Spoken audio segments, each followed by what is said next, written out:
this thing to it.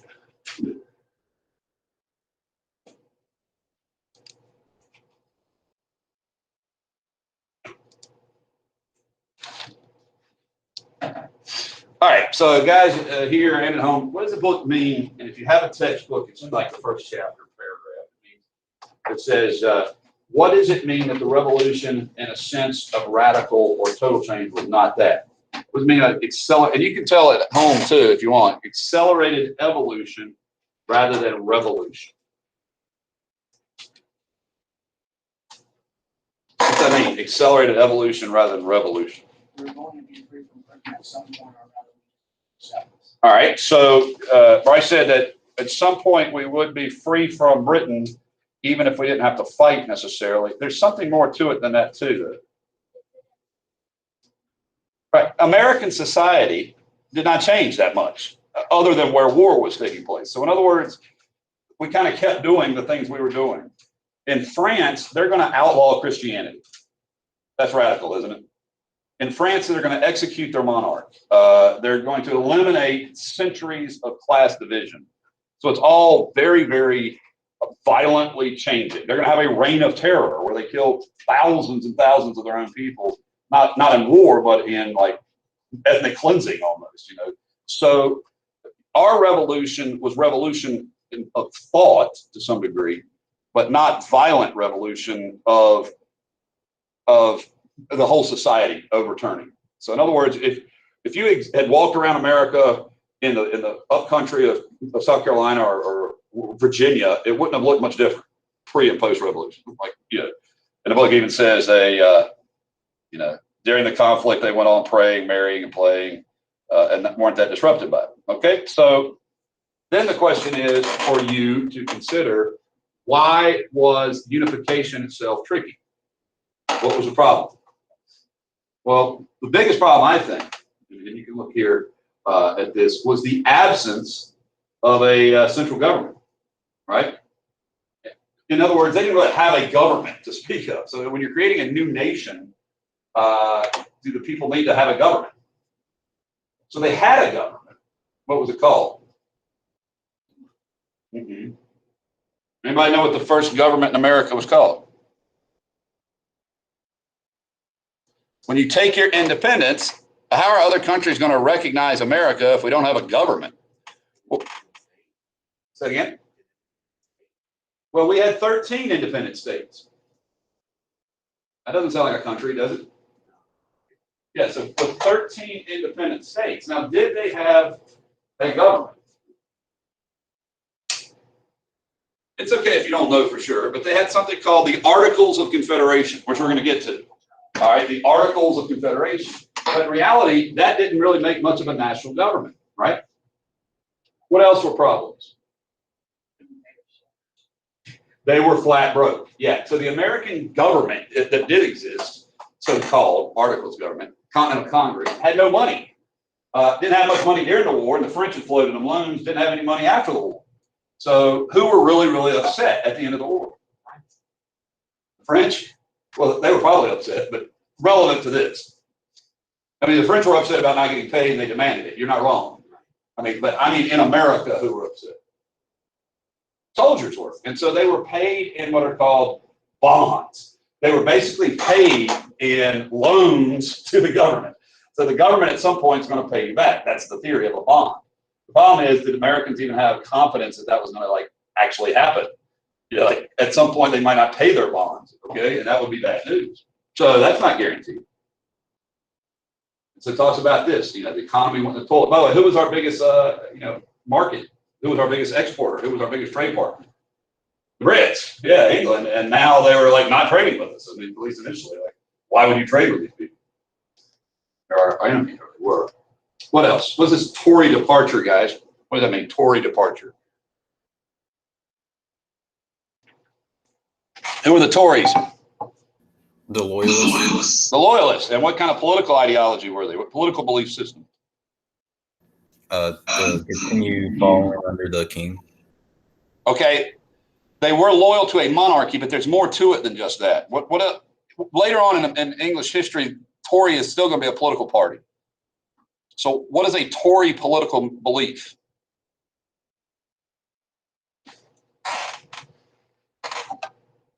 That's okay. So, I'm sorry? No, I mean, that's not what the Tories were totally advocating. That's not what that means. But what Tories are conservatives. So if you know the political spectrum, like liberals, Thomas Paine, Thomas Jefferson, conservatives are the Tories, which means if things are going to change, how should they come? How do conservatives like that? So think about, for example, in our country now, back when I first started teaching in the early 2000s, the question came up in a public survey about gay marriage. And something like only 41% of the public or something approved of the idea of gay marriage. Today, it's like 64%. So conservatives, typically, if things are going to change, how are they going to change? Slowly. They're not going to be like this. You're not going to go from not liking gay marriage to approving it overnight. You understand? So a conservative, by definition, is someone who is not in favor of change. That's why the Tories were loyalists, because what was the tradition? Having a monarchy. So keep the tradition. So they were kind of like the Republican Party of their day, the conservative political party. And so when you take the Tories, the conservative element, out of the American political spectrum, then who there'll be a lot more of? Well, liberals, Whigs, but not in America, also younger thinkers, meaning people willing to do what? Change, and maybe more dramatically. That's what the book means by it says 80,000 loyalists left the new ship of state without conservative balance, meaning that but young people particularly are much more willing to experiment.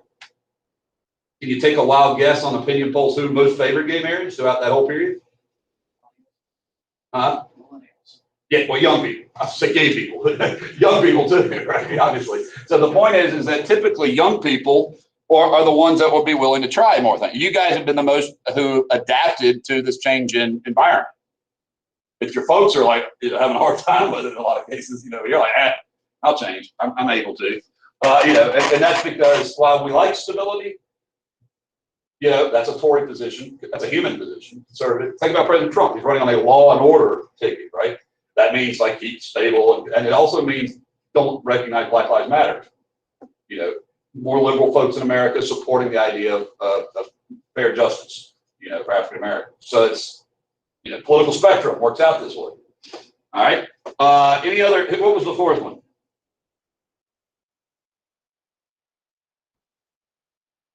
It has to do not only with the economy, but with, interestingly enough, look at this reading. And I hate your book at times for its attempt at rhetoric. War baby American industries, in particular, suffered industrial colic from ruthless competition. So, first of all, do y'all know what colic is? Right. So your book is trying to be flowery, trying to using like figurative language. Colic is a cough that won't stop for a baby. If they're colicky, they're coughing a lot, right? It's like an illness kind of. So war baby industries are suffering illness, not literally, but once the war ended, what did the Brits start doing? Those of you guys at home, think about what China does to us when a business is doing well. No, China doesn't put tariffs on us. Yeah, but that's not what they would typically do. It's called dumping. It means selling stuff at a lower price than what domestic manufacturers can make. So the Chinese would sell cheap stuff, in this case the Brits, had the Brits been in industry for a while. Yeah, so the Brits were already making stuff successfully. So when America tried to start making industry, what happens? If you're given a choice between boots that cost $1 made in America and boots that cost 70 cents made in Britain, the Brits have been doing it longer. Whose boots are you going to buy?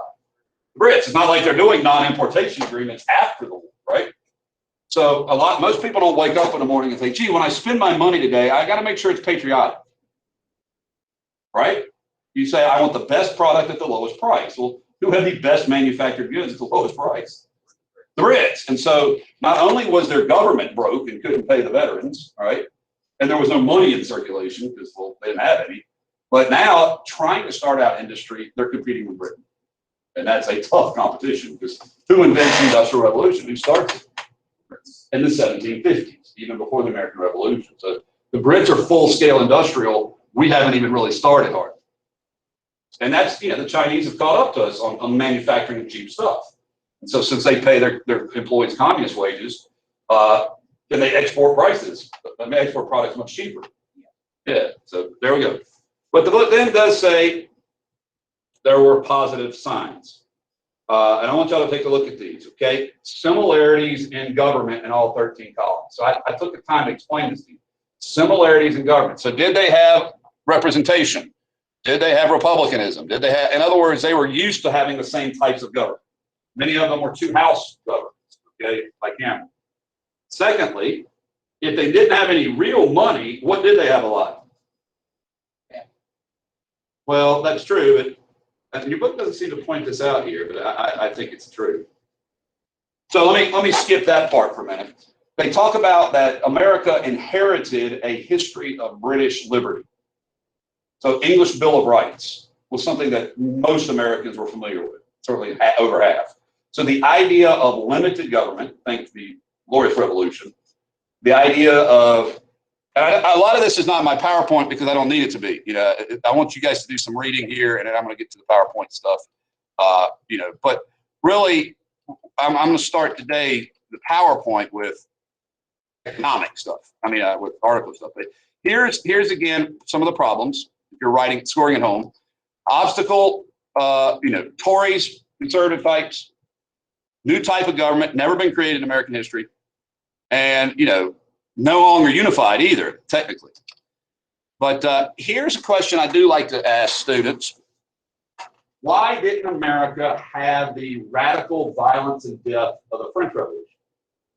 If you're looking right here, if you think about it, the Reign of Terror was mostly an urban experience in France. But they also had something called the Great Fear. And I compared that to having homeless people attack the Kardashians' houses. You understand? Like in France, the poorer folks like would have attacked Trump Tower, you know, or the equivalent thereof, in a class warfare. That's what the French Revolution was, among other. Well, this isn't that, and so one of the reasons it doesn't come to that is this major fortune of having so much land. So what the political leadership of America does is basically gives land away. So if you think about the Treaty of Paris, America acquired all the land to the Mississippi River. So what are people able to do if they can't find land in Virginia or in Maryland?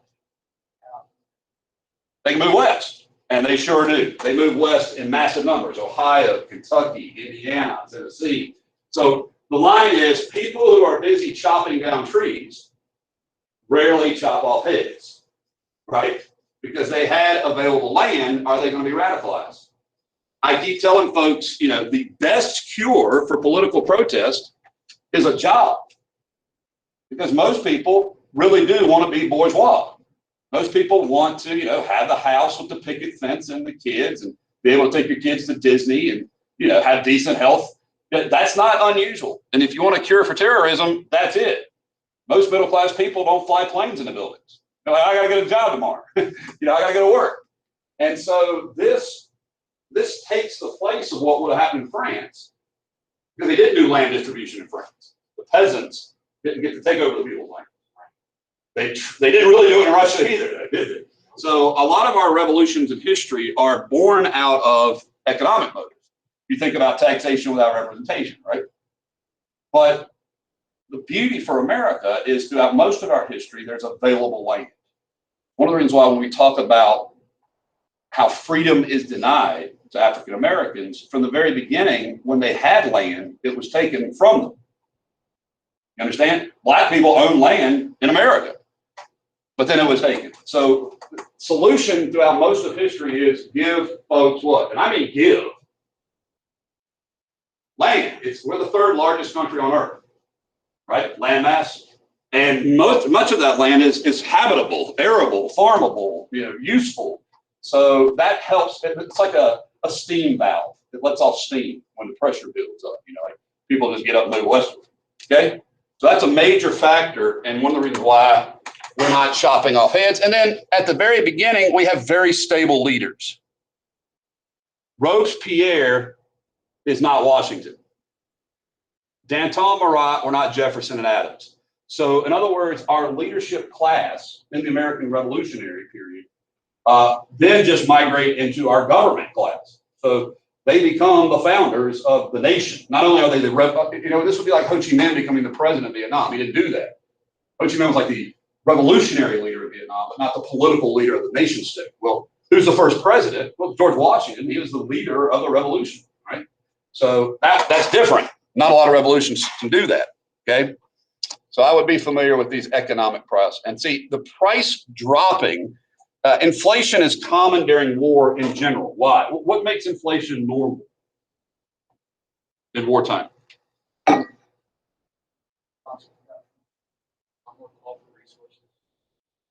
It's not necessarily a loss of production.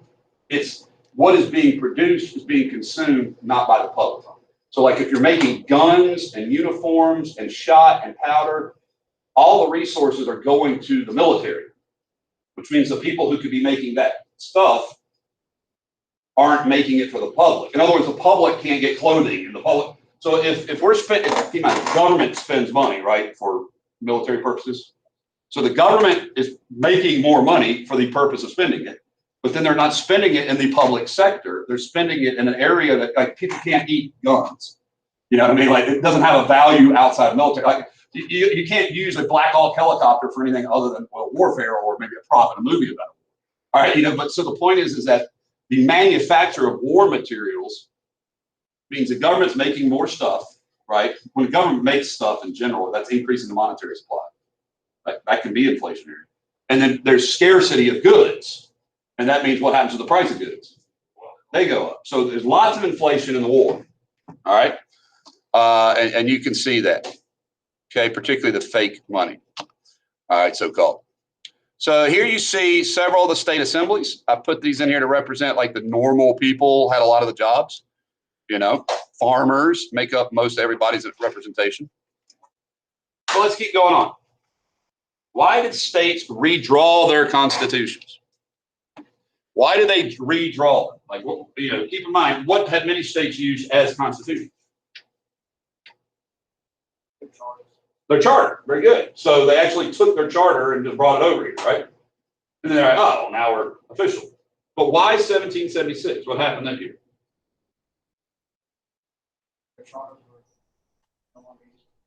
The Declaration of Independence. Say it again. The Declaration of Independence. Well, and not just the Declaration, but the Congress itself wrote letters to all 13 colonies saying, define yourself as a state. You are no longer a what? A colony. Like your affiliation with Britain is now severed. So you need to redraft your document that is your state. Because most of the states had a colonial charter, be it proprietary or whatever. And that no longer really is valid. Now, some of the charters were so well crafted originally, they just kept them and kind of changed a little bit of the wording, right? So let's look here off my list and certainly reading about it. Note particularly that Massachusetts was the very first state to create a constitutional convention. So that idea is going to be important later on. And a convention is made up of a group of people from throughout the state. They then would submit the draft to the people. This year's election in Virginia, like coming up in a month or less, there'll be 2 amendments to the Virginia Constitution on it to be voted on. So that's not unusual when a state creates a constitution or changes its constitution, it submits it to the public for its approval.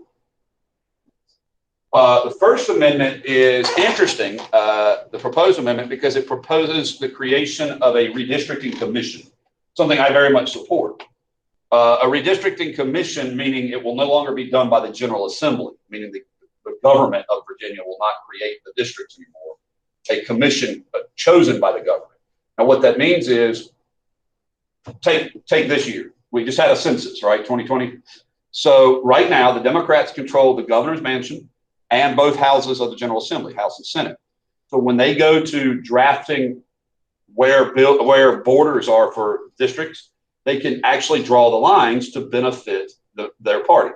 It's called gerrymandering, partisan gerrymandering. The Republicans did it in 2010, or 2000. So the idea is to draft where people's borders are in the 13 state or 11 electoral districts in Virginia.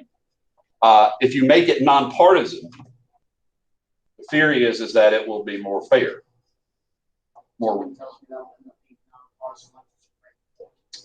Well, it has the proposed amendment would have 16 members, 4 Dems, 4 Repubs from the legislature, 4 picked Dems and 4 picked Repubs. You got 8 and 8.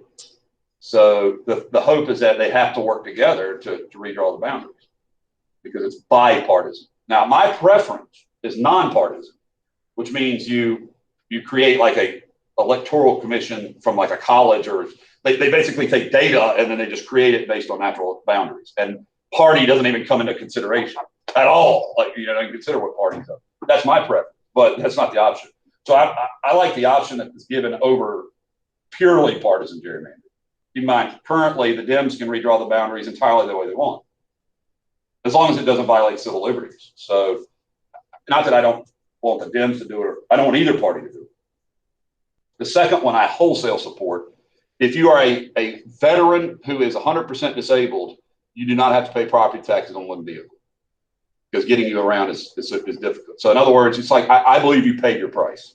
You know, if you've lost 100% ability, you know, you're fully on disability as a veteran, as a result of your service, I'm okay with paying extra taxes. You know, that's what they, keep in mind, it's the car tax. We're not talking about like, you know, income taxes. Okay. Not very big tax. But anyway, common features are up here. Virtually all of them are bicameral. What's bicameral mean, everybody? To houses. To houses. Now, parties are not at all enshrined in these documents. That means, like in Virginia, we have a House of Delegates now. Let's stop calling it the House of Burgesses. House of Delegates and a Senate. You know, very much foreshadowing what's to come in the national level, right? Almost every major legislative body was 2 houses, except for the one that represented America at that time, the articles. All right. What else do I have up here for you? Governor with a veto. Usually, almost everywhere, property was a requirement.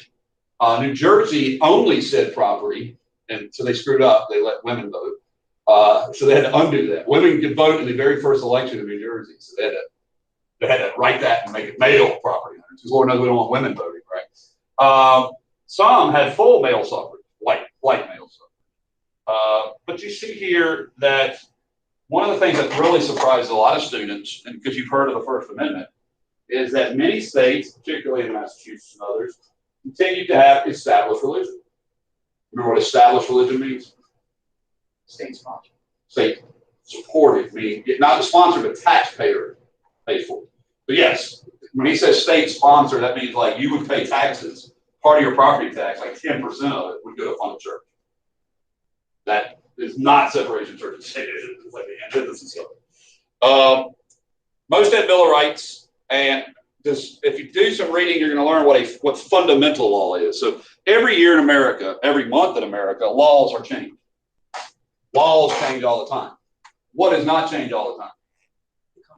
Right. The Constitution has been changed a total of 27 times, 10 of which were in the first year, 2 of which cancel each other out. All right. And 6 more of them are related to expanding voting. So by that point, you can see there's been very few changes, right?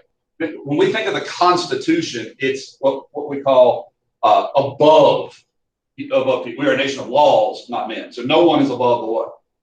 The law, not a president. So constitutionalism is the idea that the Constitution is above the people. And so that means, unlike normal common law, which can be changed at a whim, you know, one legislative body can change it just as much as X can. This, they can't. It's much, much more difficult. So constitutions took on an almost sort of sacred nature. Okay. I would point out the voting age in almost every state was 21. Property requirement, male. Know what the phrase republicanism means. That's the thing that's common throughout all America. When we pledge allegiance to the republic for which it stands, that's representative government, right? Representative. And in this case, democracy. What about, let's see if I have it here. Here we go.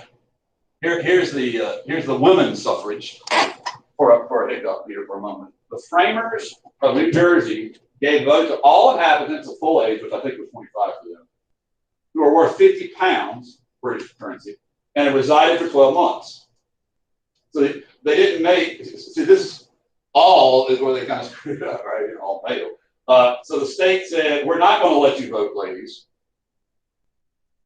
and then they redrew it to limit it to white men who pay taxes. So suffrage was fairly limited. This was an accident, not an intent. But I'm asking you about this picture, and this is what we'll close with before lunch. All right, think about this picture, and I'm gonna go eat, or y'all are gonna go eat. Okay, peace out.